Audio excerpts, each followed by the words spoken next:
Nice lunch. Yes. Yeah, I just discovered there's an Asian grocery store in the what do you call that? In the Brunswick Square. Yeah, and like so I just bought like seaweed snacks. It's like, I haven't had seaweed snacks in a while. But welcome everyone. Thank you so much for coming to the second annual ECO Authors Lit Fest. We're about to start with our ECO Women in Crime panel. We didn't have a panel like this last year. Partly because there haven't been that many ECO women crime writers, but now, as you can see, we have at least four.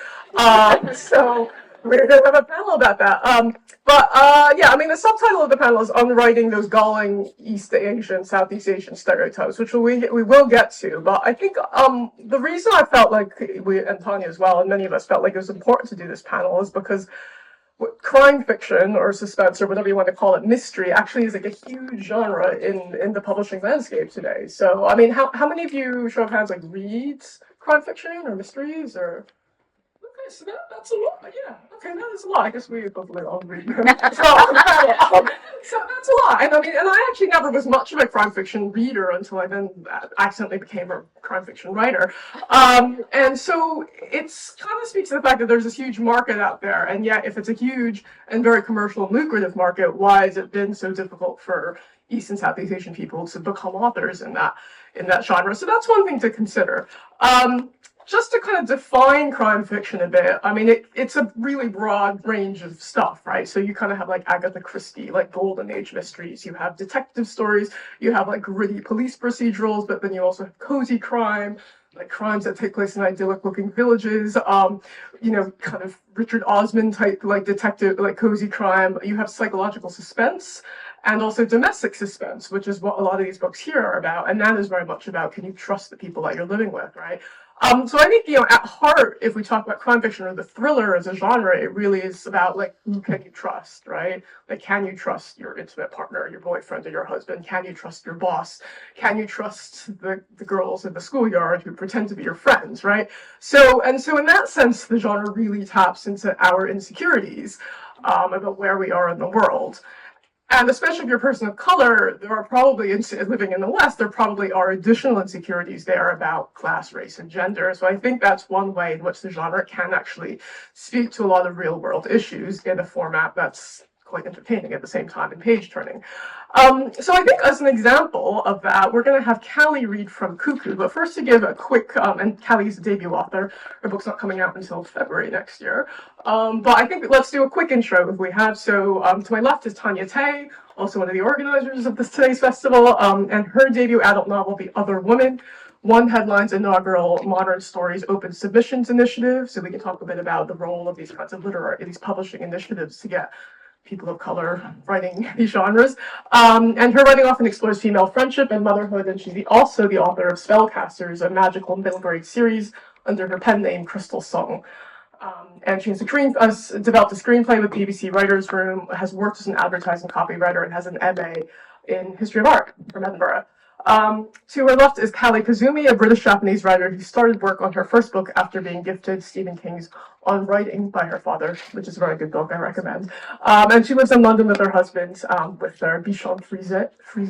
Bichon, yeah, that's she. And Cuckoo is her debut novel. And she's also worked in marketing in the publishing industry for Hodder. And then Ivy Niao was born and raised in Johor Bahru, Malaysia. She holds an MA in writing from Middlesex University and won the 2005 Middlesex University Literary Press Prize. She's actually published quite a few novels, mainly in the psychological thriller territory. So Cry, The Flying Rhino, Heart of Glass, and White Crane Strikes. And The American Boyfriend was longlisted for the Avon Times Avon X Mushins Entertainment Prize for Commercial Fiction Writers. And it's out with Penguin Random House Southeast Asia. And I'm Winnie M. Lee. This is my second novel, Complicit, which came out 2 years ago. My first novel, Dark Chapter, won the Guardian's Not the Booker Prize and was nominated for an Edgar. And my third novel is coming out next August, and I can now announce the title for it, which is What We Left Unsaid, which is actually... And it's actually probably more of a family drama than it is a crime fiction book. But again, we can talk about things like genres and labels in a bit. But to get us started, let's have Callie read from the opening of her book, Cuckoo. And there are 3 copies of this book available. that you can learn afterwards. Okay. Can everyone hear me? Okay, this is my first time reading from this, so be gentle. I looked down at her body, crumpled in an awkward heap, dark blood pooling beneath the head. I stare at the glistening burgundy puddle and try to make myself feel something, anything. Relief, guilt, fear, regret. But strangely, and for the first time in a long time, I feel nothing at all. Does this make me a monster, or is it just how shock works? She's completely still. I wonder if I should try and stem the bleeding, but even I can tell it's pointless. Her head is caved in on one side, dented almost, and she's foaming at the mouth. There's no one doing this. Oh God. I step backwards and stagger, losing my balance. I take in the scene. Tea spilt everywhere, a dead woman, and me in the middle of it all. Ooh. And that was the opening of Cuckoo, and that's a very kind of popular way of starting a thriller, like right in the middle of it, moment of violence, shock, and then okay, let's cut to the beginning, the real beginning of the story, and then obviously later on, like in many of these thrillers, you finally reach that moment partway through the story. You're like, oh, that's how it all happened. So that is kind of the way that a lot of thrillers operate. You get the suspense right up front, and then you're kind of drawn along as a reader to kind of understand the journey that the characters come through. In the course of the story. But I guess we're also talking about stereotypes about East and Southeast Asian people today and how that affects characters. So just off the bat, as in terms of like a quick round question, what is an East and Southeast Asian stereotype that particularly galls you? Tanya? I really hate the whole exotic East Asian because, people used to say that about me and my sister when we were younger. It's just really boring. Well, like the sexy woman. Yeah, Right. Love you, love you. it's really exotic. So. Yeah. Well, Okay. I hate that too. Callie? I really hate this idea of East Asian women having to be subservient or meek. Yeah. Yeah, because we aren't. No. And Ivy? I've always thought that there's the cliche of the Chinese girl who plays piano and aces at maths. Yeah. I'm very good at piano and very good at maths, obviously. But I know a lot of people who are not. Yeah. They are not doctors, accountants, or lawyers. Yeah. Yeah. And like, Those are the people that I'd love to read about and showcase. yeah, exactly. Yeah, and like this is something we've all like kind of had to deal with in our lives. And I guess for me, and you've named a lot of them, I guess the stereotype that East Asian people, we have no emotion, right? And we don't express our emotion, and that you can just tell us whatever to do and we'll do it because we're subservient. So just the sense that like we're not kind of like the creative industries and the arts is not a space for us as East Asian people because we should be like accountants or doctors. So I think, yeah, and like, so these are stereotypes we have to encounter in real life. They do kind of make it into our books in terms of how we're trying to challenge those stereotypes. And we'll get back to that later in the conversation. But I guess, well, let's start with how you started writing, how you got into writing crime fiction. I mean, I guess, Callie, since you read Cuckoo, we can start with you in terms of your path to publication into writing suspense. I've always written, and I've written many terrible books that will hopefully never see the light of day again. And then I didn't really read that much crime fiction. I didn't set out to read a crime book. The idea for a story that came to me just happened to be crime, and that's what I wrote. And then my journey into publishing was very boring. Although I was working in the publishing industry at the time, so I had a really good kind of idea of how everything worked and a good overview of things. I did it the same way everyone else would have to do it. So I had a giant Excel sheet and I pitched to about 20 different agents, and it took forever, as we were just discussing earlier. And then was just lucky enough to get a really great one who managed to sell me into a publishing house. But it was a very boring and traditional route, and sadly I didn't get any legs up being in publishing. Right. But I suppose it gave you an insight in terms of I what makes it. definitely understood quite well what an agent was looking for and how best to approach them. And I also did have the benefit that I could ask the editor that I worked with who the best agents to approach were. Yeah. Okay. But she couldn't give me like a little helping hand. Tell them to look out for me. Okay. Well, at least there's some help, like helping like pinky finger. Yeah. But, okay. And I guess Tanya, I mean, I mentioned your bio because your book deal for this didn't come through an agent, right? Do you want to tell us a bit about that path to becoming a crime writer? Because obviously you write other kinds of work as well.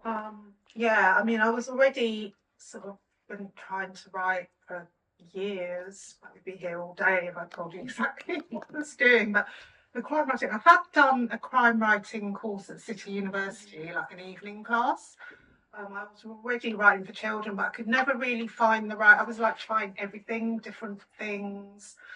I didn't think I kind of found my voice yet. And I think the crime, I didn't actually write this book as a traditional thriller crime thing. It was more about the friendship between two sort of British Chinese friends who meet again 20 years after their university together.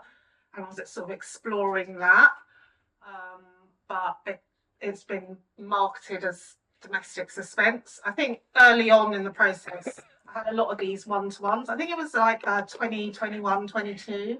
After COVID, there was a lot of schemes in publishing to try and encourage diversity. It was also after Black Lives Matter, and so they were looking for diverse writers, and I applied to just about every single scheme going, and I suddenly started, like, never used to win any of these things. I was never barely, I think I was longlisted once for something, but suddenly I just started getting shortlisted and winning them, like everything. I kept looking at them, like even the BBC Writers' Room stuff. Yeah. I got into one of their schemes. I got like shortlisted for their drama room, which was really, really competitive. And I would always like open my email, like thinking it's just going to be another rejection. It's just, so I would always like look at it really quickly, and then when I realised it wasn't a rejection, I was like, oh, it's a real shock when you've always heard no to suddenly start getting people saying yes because you're not expecting it. And that was really weird. So yeah, I won the publishing deal with Headline Accent, and I got my agent like that. So it was really quick to get my agent that way. But I had submitted another book to agents years ago in 2018, and I think I submitted it to like 30, 40 agents. I did get a few revise and resubmits, but yeah, I think it was YA, and I didn't really want to write YA anymore. So I was looking at writing for adults. Also, my kids have grown up, and I think I wanted to start writing things without children in. And if you get the book and you read it, you'll soon see how fed up. Stay-at-home mum can get with their children. I love them. And Ivy, what was your path into writing crime? Because you're quite avid crime reader as well, right? Yeah, so I was sharing with the other authors as well that I started reading a lot of crime fiction in my secondary school when I was growing up in Malaysia. And I thought that was the only kind of fiction that was available. I was like hooked on series like Nancy Drew, Agatha Christie, and then later Elmore Leonard. So I thought that, the sort of hard-boiled murder mystery, that was the only kind of fiction. And then I think it trained my mind to think that stories should be high stakes. What's the most important thing? What could we lose in the story? And that kind of trained my mind into writing high stakes fiction, conflicts. I actually won my first prize at Middlesex University when I was doing an MA. And I was doing an MA because I lost my job because I'm like you guys. I work and I was really busy with family life. So I never had the chance to devote myself to something that as luxurious as, my parents would be horrified, but I paid for the MA. So, they'll be like, why? What do you mean writing fiction? What do you mean going for an MA? They'll be hard. So what about an MBA? They'll be like, something that makes money, So and then after when I won the prize and it was a big cash prize, I realized that maybe I could do this. Maybe this is something that people do. Maybe people who are creative and who need to create, and because we will always need new stories. We always need new voices. So I felt that was something that I wouldn't say it's my calling, but I felt that somebody has endorsed me, and I felt very validated by the a university prize. Yeah. And since then I wrote my first book, which won another prize. So there were 2 prizes within a few years. So that's when I thought, okay, I may be able to do this seriously. Yeah. But I didn't understand the market. I think that's something that's very important. But I think 10 years ago, it was, unless you are from marketing or PR or publicity, you don't understand the market because you've come from reading fiction. And I think that's a different skill altogether. So I wrote 6 books before I got a deal with Penguin, because I was actually discovering my voice as well, which I started to at Middlesex University where I think that when I went to, and did an MA, I think the understanding was that you're going to be the next Jane Austen or Charles Dickens, or because that's England, right? That's what you're meant to do. This is the UK. But then I realized that no, I have my own voice, and I didn't understand that before either, which I think that couldn't be taught to you. It's something that you have to teach yourself. Yeah. Yeah. That's how I came to write crime. Yeah, no, it's a great story. But I mean, these kinds of schemes and prizes that you yourself and Tanya have won, like, I mean, they do serve a purpose because especially if you come from kind of an outsider role and you don't have contacts in the industry, you don't really understand it. It can be hard to kind of get that first in and to get that sort of validation from a prize or a scheme does help, and it gets you that kind of gives you yourself confidence, but then also kind of gets you noticed. So yeah, I mean, point being, apply this in competitions and schemes, and you might not get stuff right away, but like Tanya may end up getting something. My book, Dark Chapter, was written, and it is ostensibly about a crime, which you see equally from the victim and the perpetrator point of view, which is a stranger rape, and that was based on my real life stranger rape in 2008. So it came from a really personal place, and I didn't actually I wasn't even aware of the crime fiction genre when I was writing it. And then partway through, somebody's like, "Oh, there's like crime books," and I'm like, "Really?" And so then I kind of read a Stieg Larsson book, and I'm like, "Oh, right." So then so I'm still like always not sure if my writing's actually crime, but I'm like, well, it is a book about a crime, so I'll submit it to the Crime Writers Association, like debut dagger scheme. And then I got shortlisted, and then I got an agent off the back of that. So again, it's like you might not even necessarily think that what you're writing could be sold as crime, like Tanya, your story, but you know, at the end of the day, publishers want good material that they could try to market as crime, try to kind of reach the suspense reading audience. I guess so. What's really important about this genre is also just kind of the pitch, the premise of your book. So we're going to do sort of another quick thing in terms of getting people to like, what is the one sentence or two sentence pitch about your novel, Tanya? So I've got Jade is a harassed stay-at-home mum. She meets an old friend from university, childless Christina, who moves in to help her with her children when she wants to go back to work. But when Jade discovers a suspicious text on her husband's phone, she starts questioning those around her. Okay, and Callie? So my pitch would be that the main character, Claire, goes to drop her fiance off some surprise lunch at his workplace. And when she gets there, she's told that he actually hasn't worked there for a very long time. And so begins a spiral trying to work out where he's been and what he's been doing. And that coincidentally kind of clashes with some of her own childhood traumas and her own mental health demise. But I mean, what's so good about your book is how you kind of interweave her own childhood upbringing and quite toxic relationship with her mother and how that impacts her present today and the way that she interacts with her boyfriend or ex-boyfriend. Ivy, quick pitch of your book. The American Boyfriend is about a Malaysian mom in London who is a single mom who goes abroad to Florida in the US to meet up with her online lover that she's met on LinkedIn, only to encounter serious dangers. So can you trust people that you meet on LinkedIn? And I guess mine is sort of like layered in terms of the past and the present. So Sarah Lai, when it opens, she's teaching screenwriting at a small university, at a small college. But in the past, 10 years ago, she used to work in the film industry for a very wealthy male producer. And then we don't know why she left the film industry. And then she gets an email from a New York Times reporter saying like, "Oh, I'm doing a little bit of an investigation into your ex-boss. Like, what do you want to talk?" And so that kind of then leads to her recounting all this to the journalist. So for me, it's quite layered in terms of the journalist trying to dig out the information from her and her slowly deciding how much do I want to tell this guy. Yeah. So I think because Ivy, yours got a great reaction. So do you want to read a quick intro from your a little bit from your book? Yeah, sure. Later. Okay, I'm going to be reading from chapter 12 rather than the start. And in this scene, the aforementioned single mom, Phoebe Wong, she's met a local because her boyfriend never arrived in this vacay home that he was supposedly meeting her in.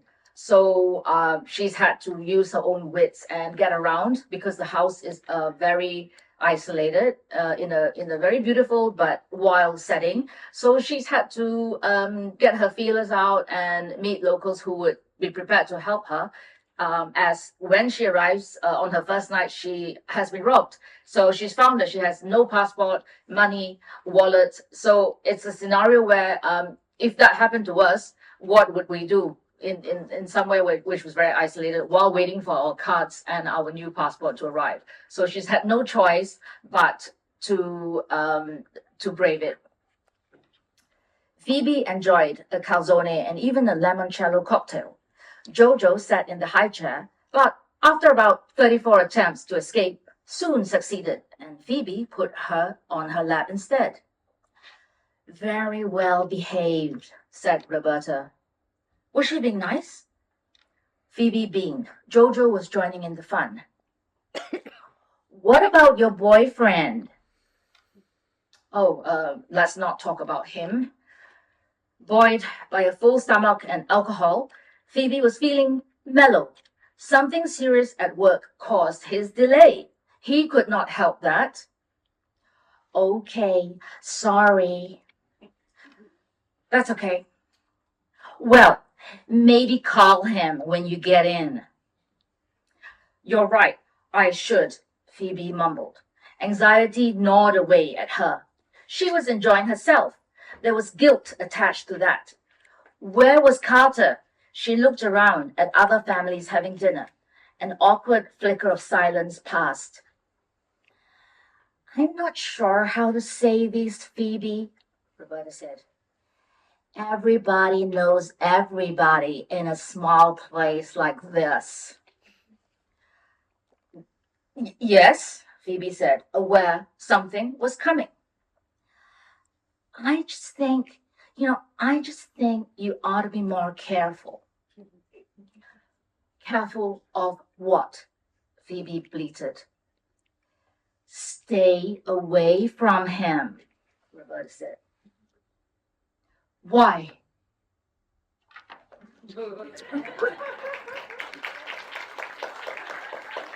Thank you. I love the American accent. Although we don't all speak like this, but that's okay. But I mean, another thing that shows up in your novel is just kind of her sense of kind of disorientation and displacement. So first of all, she's traveling. She's a single mother traveling with like a 1.5-year-old, Yeah. which is a daunting enough prospect. And then she arrives in a new country where customs and behaviors are different. You have to tip people. Like money seems to vanish really quickly. So it's kind of that sense of it really plays into that sense of Yeah, disorientation. I apologize for the American No, it's, actor. We loved it. it's totally fine. It's totally okay. But that kind of sense of displacement and disorientation, I think, is what kind of makes suspense novels really work in some ways. And I guess that kind of ties into a sense of being displaced if you are growing up in a culture where you feel like you're an outsider, you feel like you're at a slight disadvantage because your parents are immigrants, or because you're an immigrant, or because you look a certain way and you're going to be judged a certain way based on your ethnicity and your appearance. And so I guess one question I have for all of you is, how did your experience of being East and Southeast Asian feed into your book? And it could have been in different ways, or could have been not at all, but I'm just kind of curious about the characters, situation, the themes, the creative decisions you made as an East and Southeast Asian author writing this kind of genre. Tanya, do you want to start? I mean, I have two British Chinese girls that are friends from uni, and then they're meeting up against later. But someone who'd read it in a book club said to me they found it really interesting, and they were American Chinese, and they said it's really weird when you're like the Chinese person in the class and there's another Chinese person in the class. Everyone always expects you to be friends, and you're not necessarily going to get on that well. And I did have another British Chinese girl in my class when I was at school, and originally I was going to have the friends meet at school as well, and I caught her writing in that way when She was writing with a compass into her desk, really viciously. I hate Tanya. And she was writing it so all the letters were on each other, so it was really carving out in the desk. And I thought, oh my God, what have I done? And I thought we were friends. And yeah, she really didn't like me. So that was the idea. I started with these two friends. Maybe they're friends, but are they friends? But maybe they are friends. But and that's kind of yeah, but also they've got different backgrounds. So this whole kind of homogenous style that you're all the same is yeah. kind of like you can tell they're, even though they both have quite controlling mothers, they're controlling in different ways. And you know, we are quite different actually. We're all the same. Yeah. So it's another level of insecurity and who can you trust. So like, first of all, I mean, can you trust people that are of your supposedly your same background? I mean, if this other girl was like carving out Tanya into your desk, you're like, oh my God. So again, that sense of being slightly displaced, that kind of sense of like not being fully belonging, I suppose. I mean, I might be reading too much into it, but I mean, for me, a lot of, I never feel like I belong anywhere, right? I'm okay with that now, but it's, especially if you're growing up as a child, that can be quite impactful in some ways. We're going to hear from Tanya's book in just a little bit. I guess, so Kali, you had a different take in terms of how being an EC author work. Yeah, I've been thinking about this since we spoke about this the other day. I don't think it did in a huge way. My main character, Claire, is white, and everything that I did with Claire was designed to make her very unassuming and kind of unmemorable. Even, I'm really sorry if anyone here is called Claire, but even the name, I was just like, I just want this to be really any woman that you see on the street and that you wouldn't really think about twice. But after having our conversation, I had a think, and one of the biggest themes in my novel is the toxic relationship between Claire and her mother when she's a child. And it was influenced by my relationship with my mother. And I grew up in a place where everyone was white, and me being half Japanese was considered, as you said, quite exotic. And then I came to London and everyone's like, you don't even look half Japanese. And so when I was very young and I was growing up in this very white place, I remember thinking maybe my mother can't express love because she's East Asian. Maybe it's like an East Asian mum thing. Which I actually thought, I have read it, and I actually thought the mother was East Asian. And yeah. Well, she's my mum. When I read authors that I know, I often assume the character is based on them. I was surprised when you just said that she was white. No, my mum, well, obviously. No, I mean the character. Yeah, so I mean, my mother's not as crazy as in this book, but she is. It was a lot of heavy inspiration, and so yeah, I think that played a heavy part in it. Yeah, and it doesn't have to be like, as an author, it doesn't have to be you're directly channeling, your one's East Asianness or one's ethnicity into the character. I mean, we are allowed to write people outside of our ethnicity, but at the same time, like, that experience of being displaced in a certain way within the home, certainly feeds into the book, I suppose, for sure. And I think, like, for me, like, and I'll read a little bit from the book. It was with Complicit in particular. It's about a workplace, so it's about a woman who loves the movies and wants to work in the movies. But her parents run a Chinese restaurant, in New York, right? In Queens. So she doesn't really know how to get in. So she kind of has to apply for 10,000 different internships and not get anything. And finally gets this foothold into it. And so it's about that sense of, I don't have any other way into the industry. I'm completely dependent on this one job, and the kind of relationship you then end up forming with your work colleagues and your boss because you're so dependent on that one relationship. Ivy, that's very extreme. Obviously not a workplace relationship, but your main character depending on that boyfriend who takes forever to show up. What could you want to tell us a bit about how? And she's Chinese Malaysian as well, British Chinese Malaysian. Do you want to tell us about how that fed into that book and some of your other writing? I think that because she's British Chinese Malaysian, she's in London. She'll be part of a very strong silo, a community where everybody is like an immigrant or mixed, so it's a very safe scenario. And she has a domineering Probably not cruel, just very helpful, like the over helpful, cliche of the Asian mom. Mm. So who still takes care of her all her childcare, so she doesn't have to worry about anything except this guy. So therefore, her focus has totally gone from her mom to this guy, and she really wants to do this trip to break away from that silo, that safe, immigrant lifestyle where everybody does the same thing every weekend is exactly the same. Full of dependable people who are your friends from school or your parents. So she wants to do something that is just for her, and she knows it's a bit crazy because she did just meet this guy. But maybe this is the kind of risk that people do take. I see that is what that's like, because she's like us. She's, sometimes we are going to make decisions which unsettle us, but we do it anyway because hey, maybe it's okay, maybe everything's fine. And also, she just want to make this trip. That we've had the pandemic, and this is a trip where she can prove herself. She went to the US, and has and knows about gun culture and violence, and she wants to take her toddler. So because she's a single mom, she has a slight chip on the shoulder. This is something that she wants to do on her own without her mom. Every other holiday would have been with her mom. Yeah. Yeah, so Yeah. that's the Asian coming out in her too. Absolutely, yeah. But that kind of stereotype about East Asian women being like shy and meek and Yeah. completely dependent is actually not the case, because she can figure this stuff out. And like all of our protagonists, they are able to figure their own stuff out, which is kind of what makes them interesting protagonists. Yeah. So I mean, so Tanya, like you have two. Well, you've got one main protagonist, then you've got her best friend, and you kind of move between points of view. Do you want to tell us a bit? Well, I mean, you've told us a bit. Do you want to read a section? Just kind of, I think it's where they're both going to meet, right? Yeah, just had a bit where they met again and they haven't seen each other for like 20 years. Jade, a low voice says, "Christina."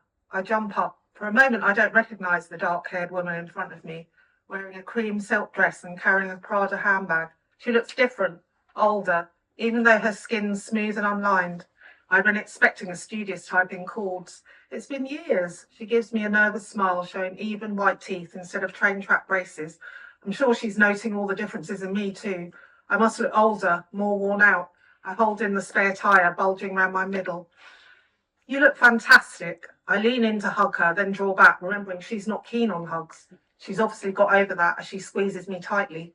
As I breathe in her light lily perfume and clasp her warm, slim frame, a wave of emotion floods over me. I draw back and there's an awkward pause. We sit down and a nervous giggle escapes me. "Wow, look at us, all grown up." An older woman at the next table glances over at us. "Haven't seen each other for years," I say, and the woman smiles politely before turning back to her screen. Yeah, and so that's kind of a nice intro, because it's quite warm, that meeting, right? And yet, they know each other from university, and then it turns out that Jade doesn't necessarily know everything about her past, Christina's past, but then she also doesn't know everything about her own husband's past. So a lot of your book is about that insecurity about the husband and not knowing if you could trust him. And actually, all of these books are about not knowing if you can trust your boyfriend or your partner. There's a lot of male partners who vanish into the world of work because they're so busy with their jobs that they're just not answering phones, which happens in many of these books. So how does the genre allow you to tap into these kinds of insecurities, the insecurities about your partner relationship, or other kinds of insecurities you might have about gender, race, or class, or being, East Asian in Western society? It's a very sociological question. I think this genre comes out of things like Gone Girl. Okay. It's Yeah. that domestic thriller. I think all of ours are domestic thrillers. Was not domestic as much. But, I think that's why it's dodgy men. In a lot of them, but mine isn't totally about the dodgy man. So, Yeah. but that is, I think that's that tradition, right? Of domestic thriller. I think probably most people have heard of Gone Girl or seen Gone Girl. And it's just fun, isn't it, to play with? But there is still so much domestic abuse and dodgy men around. There's a lot of material there to play with. Yeah. Could write books forever on that. Hallie, did you want to comment? Yeah, I think the genre is it's dark, and the thing that keeps people turning the pages is that you're asking questions that people desperately want the answers to. And I'm sure for most of us, the idea for our thrillers came from a question which we are lying in bed and our heads spiraling, and you're thinking worst case scenarios, and you're thinking, oh God, imagine if this happened, and then you pull the book out of it and you kind of explore what would happen if that did happen. Like, what would happen if I went on holiday to meet a guy and he doesn't turn up and I lose all my stuff? Yeah.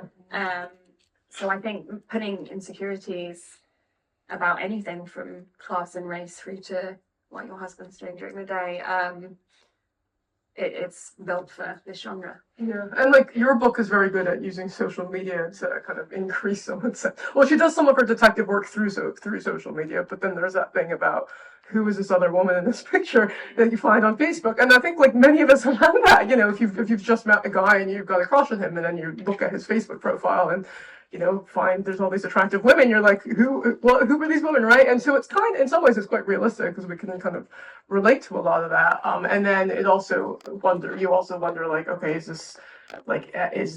does social media lead to kind of like stalking behavior in some ways, or does it increase our sense of kind of envy and jealousy?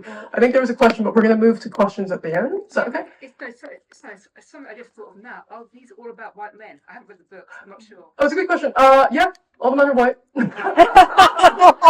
Yeah, which is another thing. It's another sense of, well, we will do like a proper Q&A at the end for, but yeah, and I think that's an important point. If you're an East Asian woman in a relationship with a white man in Western society, there is certain thing happening there, and fine, it is your actual relationship, but you are judged by society. You get a certain entree into society because your partner's a white guy, right? I mean, I live in a village of 300 people in the countryside, and I'm like known as like Bob and Nikki's like daughter-in-law, right? And like, or Sam's partner, but like, I am my own person, but like they'll all automatically like I'm okay because I'm their daughter-in-law, and I kind of have to explain myself like, oh, I'm Bob and Nikki's daughter-in-law. And they're like, oh, all right, and if I wasn't, I'd just be like some random tourist kind of thing. So that kind of our entree into society in some ways, if you're in a relationship with a white man in a white place, is possibly quite dependent on that status, which is really just a relationship. Ivy, do you want to comment a bit, I guess? Because Carter's like a wealthy American, and she's in America. Carter is a New Yorker, he's Jewish, and he's very slick. He sweeps her off her feet, because not every day you're going to meet some slick New Yorker in London who has a vacay home in Florida. So she says, that's it. After that, she completely changed her focus to him. And I think with this genre, especially with like a psychological thriller, I think one of the loveliest things about it and why I read it is because of the atmospheric settings. Like all our books are set in very atmospheric settings. I mean, Tanya's has great scenes set in nature, and in Florida it's beautiful but dangerous. They call it Beauty and the Beast. Alligators and all. There's threats, there's guns. So one of the things about the thriller genre is that once you have the setting is like another character, is like one of the characters, because it plays its part in delivering. I mean, one of the most famous psychological thrillers, Rebecca by Daphne du Maurier, it's all about setting. It's like it's isolated, like in Florida. This vacay home is not in the middle of, it's in Key West, it's not in the middle of the town. Yeah. It's somewhere isolated, and it's very pretty. It's a mid-century modern house built in 1952. So there's land, there's a pool around it. So it's creepy, and that's why we're drawn to those stories. And I guess also in my day job, we're constantly layering in design. You have to layer ideas, and I think it's exciting to tear away those layers, or when the layers reveal themselves like an onion. It's like, wow, it keeps going. There's more revelations, and I think that's the nice thing about this genre, which I still think is quite closely related to literary fiction in that sense, because the characters have to be unveiled. They don't just suddenly appear like fully formed. Yeah. I think all of us, I think, had that, and I enjoyed reading our books for that reason. Yeah. I mean, a lot of the thriller is kind of that structure of something happened in the past, and here's the present, and how does the past impact the present? But oftentimes you alternate chapters. So here's what's happening in the present, here's what's happening in the past, and then you get a sense of, oh, that's why these people are this way, right? You know, and that's why this person is traumatized, right? And like oftentimes, like the trauma or whatever happened in the past is kind of revealed at like in the third act, right? So that's the kind of narrative structure that you follow with a thriller. Mine is not a domestic suspense, even though sometimes it's classed that on like Amazon. I'm like, why? But I guess it's like workplace suspense, I suppose. Because instead of all these insecurities about your male partner, you transfer that to like a workplace setting where Sarah is like the only East Asian woman working in a company of white people who are all very wealthy in the film industry. So again, going back to layers, like she's been obsessed with movies her whole life, and the book is kind of a takedown. Not really. It's kind of it peels away the layers of the film industry to showing you how movies are made and how this glamour is manufactured. But she often does kind of quite a lot of grunt work for her bosses. And there's a wealthy British guy who shows up and he decides he's going to finance a film. And so he ends up becoming like the big boss. And she ends up having to do just a lot of work for him, right? And it's poorly paid because it's the film industry. And so it's supposedly glamorous, but she doesn't get much of a sense of reward. So again, it's this kind of dangerous world of film where it's on one hand, it's glamorous on the outside, but there's danger inside. So I'm going to read a short section. I don't tend to read this section, but it's kind of more thriller-like. And so Hugo is her wealthy male boss. And they're at a party, and he's kind of cornered her at the party. Hugo, I squirmed, my heart hammering, his teeth bright white and crooked, gaped an inch from mine. What the hell are you doing? I know exactly what I'm doing. His left hand was gripping my ribcage, pushing closer to my breast. My arm, the contracts folder, were still pinned between us. His right hand trailed down the bare skin of my upper arm. I shrank against the wall. You know, I am fond of Asian girls like you. Skin like silk, he whispered. From that first moment I saw you in Cannes, the Cannes Film Festival. Why do I see you? A single stunned syllable. This has been her boss the entire time, right? You know you do owe me. Owe you for what? I asked, furious. A girl your age wouldn't normally get this level of responsibility on a feature film this big. It's only because I allowed it. In my horror, I was somehow reminded of Donald Sutherland's character in the final doomed minutes of Don't Look Now, piecing together an awful warning that should have been blindingly obvious. A line of coke on a mirror. Hugo's leer late one night. Courtney, our intern, walking away quickly. You knew this was coming all along. I think it's about time you gave me what I came here for, Hugo breathed. I mean, you can read it to find out what happens. That's actually it's not a big reveal, to be honest. There's something else. But for me, I like, the marketing of the book is very much about me too. It's about that sense of danger you have when you enter a workplace like the film industry, but that's exacerbated if you're an East Asian woman who has no contacts, who's very dependent on your bosses to kind of move ahead in the industry. So I guess to parallel this, there's the whole question of how you get into the publishing industry, how do you get to become an author if you're East Asian? And we spoke a bit about our paths into publishing. I mean, are there ways in which being East Asian impacted your process of becoming an author and getting a book deal, or impacts what people expect of you in terms of what you write about? Anyone want to answer? Tanya? Well, mine was on one of these diversity schemes. Yeah. So that would have been the only difference. I don't know. I don't think some of these diversity schemes can be a bit tick boxy. So I have to wait and see if it's made any difference. If what's your difference? Being East Asian, Right. and how that's going to impact my career. This hasn't been marketed as an East Asian book, Right. even though they are two British Chinese characters. And I don't know what to think of that, whether that's a good thing or a bad thing, because in a way I want British Chinese people in the UK to read it, and people that have read it have really appreciated the nuances in the characters that you don't often see in books here, to be quite honest. Yeah. When I was young growing up, I was born here, I remember reading Anita and Me, so South Asian people, and like the Buddha of Suburbia, from Hanif Qureshi, and there's a big, this kind of South Asian second generation immigrant books that have come out that speak to me more probably than East Asian books that have been written by first generation immigrants, Yeah. because they do talk about the growing up, being born in, I grew up in East London, which was very white working class at the time, and what it was like. So I really loved Anita and Me. I don't know if anyone's read that. And Buddha of Suburbia, absolutely loved those books. And they were the first time that I recognised myself in books. Growing up, I was always a bookworm in the UK in the 80s. Were they written? 80s, early 90s? 80s probably. I haven't really seen the equivalent in East Asian. Someone recommended Sour Sweet, Timothy Moe, to me, and that's set in the 60s. And that felt like my parents' generation coming in as immigrants. But I haven't really seen people like me and my sister that were born here till I wrote it, but it hasn't been marketed as that. So, you know. Which is kind of fine in some ways because, again, they're trying to get like the suspense reading audience. Yeah. And if people read, they're drawn to it because it's suspense, and then along the way they learn about kind of that experience, that background of growing up East Asian in Britain, and that's fine as well. Yeah, no, that's what I'm saying. I don't know whether it's good or, do you know what I mean? It's not good or bad. It's just how it's, you know, marketing is weird.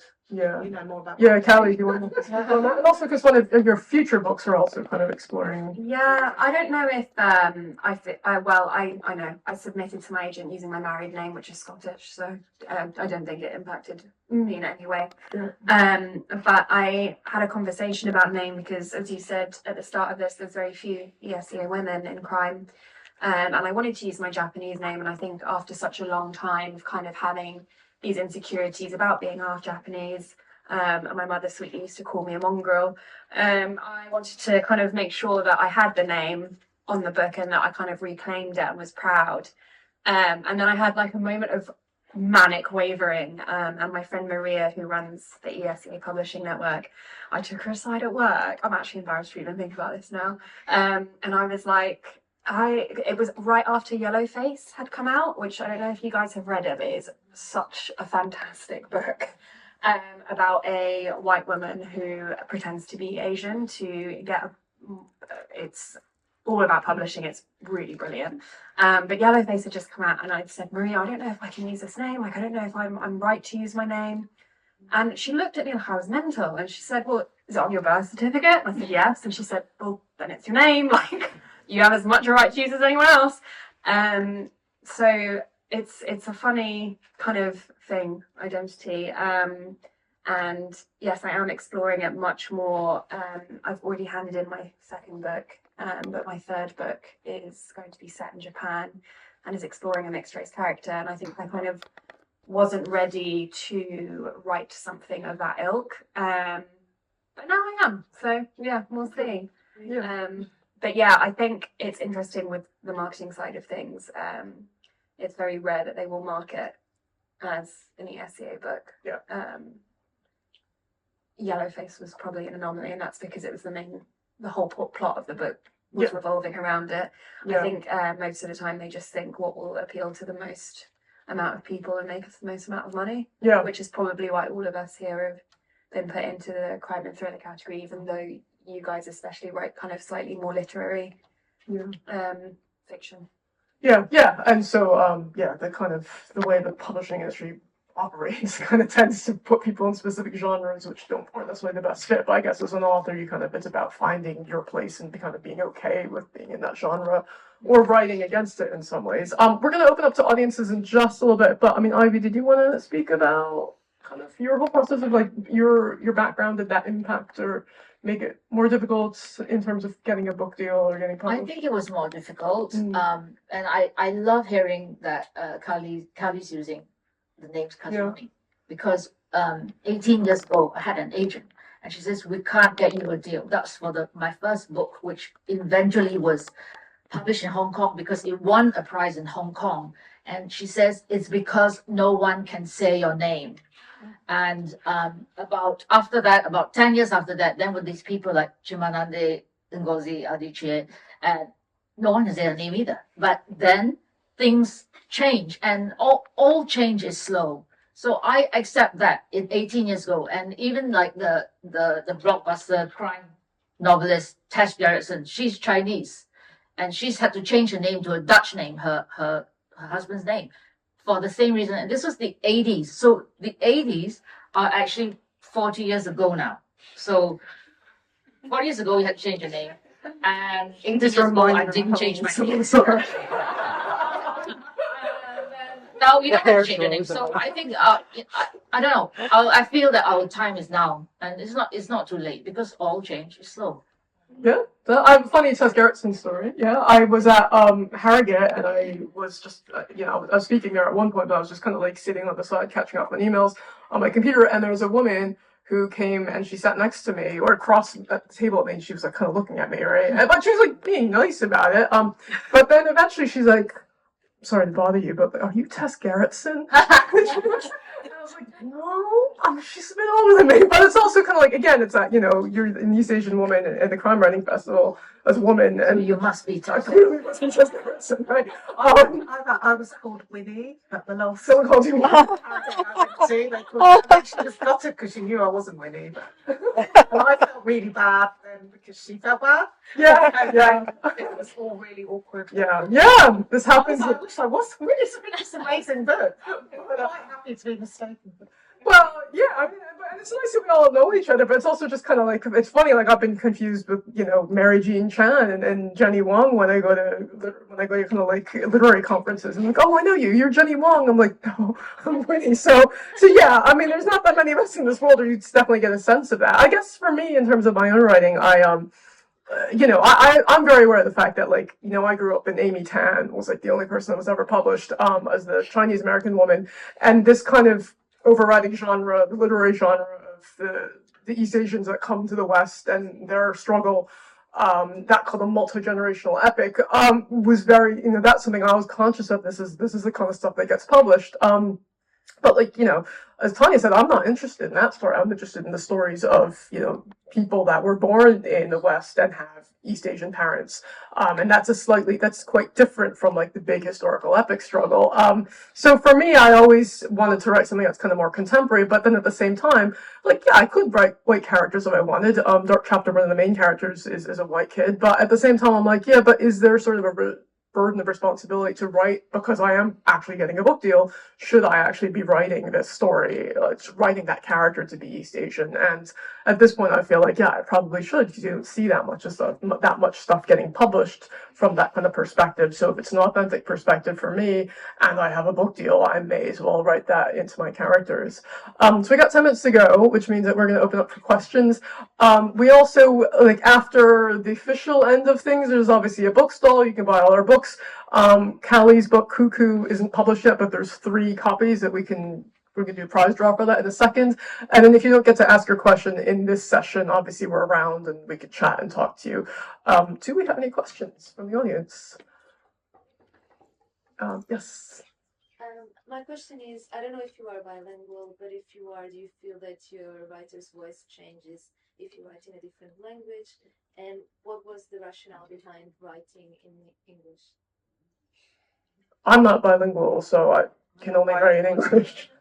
Audrey, are you bilingual? Yeah, I'm bilingual, but I wanted to these stories to reach a Western audience, because these stories are absolutely no interest to people who are already living in it, and I feel that I wanted a different perspective to go out.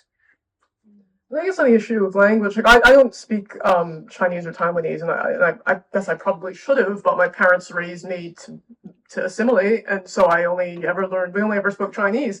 So we only ever spoke English in the household. So I'm like, what? It's like I missed out on learning Chinese, and like that's also a big part of my heritage that I feel is missing. So that, I'm pretty ashamed that I can't speak Chinese. But so in my characters don't ever really deal with that too much. But in my next book, there's 3 middle-aged Chinese American siblings, and none of them speak Chinese. And so and I kind of felt like I needed to acknowledge that they feel like there's a gap between them and their parents, because they can't actually speak the same native language. So, but I always feel like I need to address that in my novel, because other people might be thinking, well, why isn't she mentioning the Chinese language at all in her book? Yeah, any other questions? Oh, I want you to go back to the white husband boyfriend thing. Oh, okay. Yeah. Did any of you consider a black boyfriend or an Indian boyfriend or some other heritage boyfriend? I mean, again, in my next book, one of the main characters has a black significant other, and she's got a certain amount of concern about how that's going to be accepted by the rest of her family. So she's already quite estranged from her family, but she's like, I haven't told my parents that, you know, my partner is black, right? And so that's kind of a big plot point because, you know, I mean, there can be certain prejudices like among Asian people towards other races. So I think that for her is a big plot point. But I haven't done it in any of my stuff until now. My book, I wanted the boyfriend to be extremely stereotypical as a London banker. So he is blonde and honestly just a massive idiot. But my second book has an ex-boyfriend who's Trinidadian, and he's actually very lovely. Albeit an ex. Yes, question there? Whenever you were writing your books, have you ever used your own experience and your life experience in your books? Yeah. Yep. Well, I was a stay-at-home mum for a while, so getting really, I love my kids so much. You know, it's exhausting. All the mums in the room. No. So I did use that, and actually, in the very first scene in the prologue, which I didn't read, the children go missing. I was like, it's wishful thinking.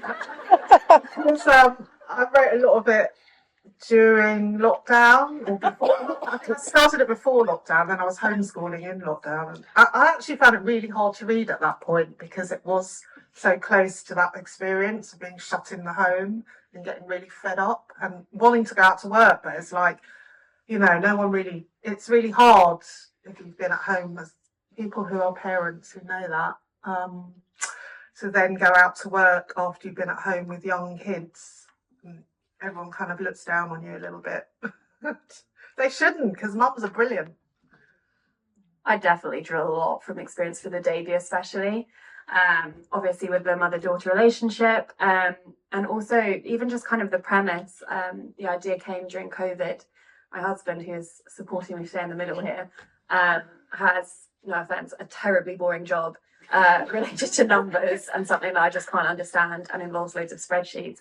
And when COVID happened, it was the first time that we were seeing each other work at home, and I was overhearing him on calls and thinking, God, you actually have like a grown-up job, like you actually do work. It could have fooled me. And I went to bed and I was just thinking, like, he could have been doing anything all day long and I would have no clue. And he could just not have a job, or he could be, you know, working anywhere and tell me anything. And as soon as I had spreadsheets, I would have just switched off. So I definitely, a lot of relationships in this book are definitely drawn from reality, but not the murders. Yeah. Yes. Good. Ivy?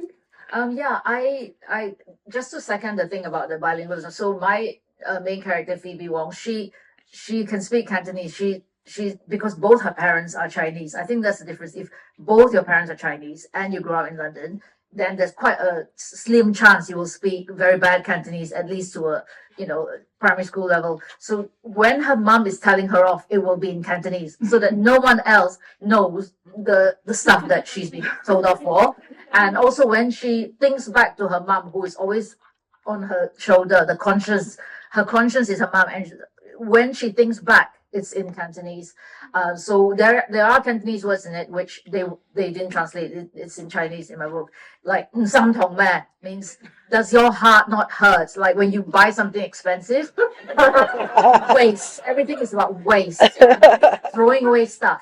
So all that kind of stuff just sounds better in Cantonese. I think that will appeal to both audiences. Like people read, they'll understand that because that mom is universal. Okay, so no waste, basically. Should be very proud of you that you actually said that line like here on the panel.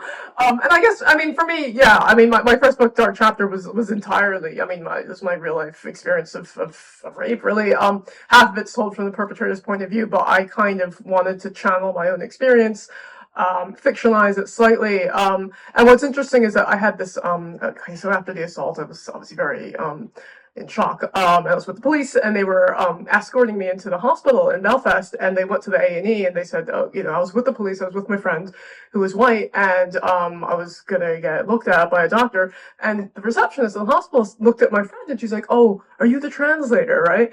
And I just remember being like, And I'm like, no, I speak English, right? And I was in so much shock, right?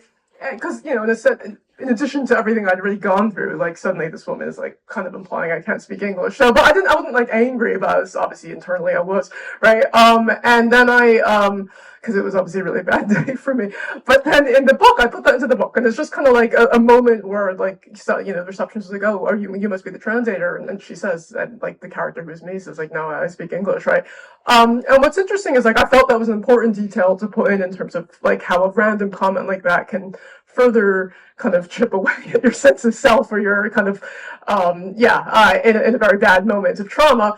But then I was reading kind of your comments about the book, and somebody's like, "Oh yeah," and then there's this random moment where like the woman is questioned if she like speaks English, and like I didn't understand how that was even relevant, right? And I'm like, how is it not relevant? And like, so it's just a small detail, and I could have admitted it, but I kind of felt like, well, this is kind of stuff that you have to deal with sometimes if you're a person of color, which then exacerbates a pretty bad situation if you're already in it. And then complicit, obviously I used to work in the film industry, so it's kind of drawing a lot from my own experience, but obviously created a completely fictional plot, and a lot of the characters are fictional, and the really bad stuff that happened in this book didn't actually happen to me, or people I worked with. But I think actually we might be out of time. Are we out of time? Yeah. Oh, Sinead, quick, just Sinead, I quick just question. have one question. So when you're writing kind of psychological thrillers, crime books, do you already know the end of, like, do you know how it's going to end already, or does that come out as you're writing the story?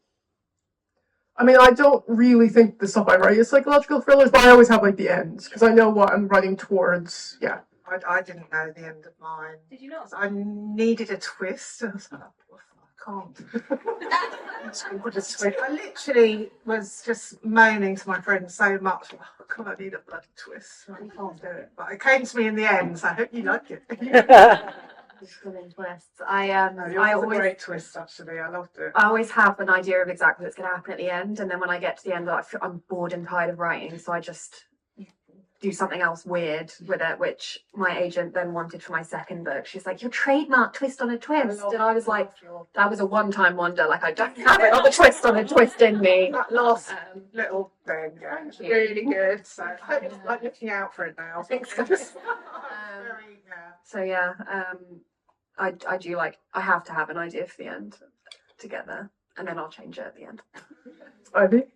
Yeah, so I think that the generally the trope in psychological thrillers or, you know, crime fiction is you got to have twists. Otherwise the reader is going to be very, very cheated. It needs to be a big twist, like bigger than the one before, because you have many little turns. I think they're called turns, but the ending is the twist. So I tend to write up to like 95%, and then I write 3 options. So it's like being like imagine that there's a boss. So you got to show your boss the 3 options, and what do you think? Like which one, you know? So I think that if you like, I see it as like you go through which would be the best. I can't believe you can think of 3 options. Yeah. Struggle for the logic. Yeah. All right. And then you can do the last 5%. So Yeah. Okay. So like really different ways of writing, and I think we all write in different ways, and that is something to be celebrated. Join me in thanking Ivy, Callie, and Tanya for the wonderful time.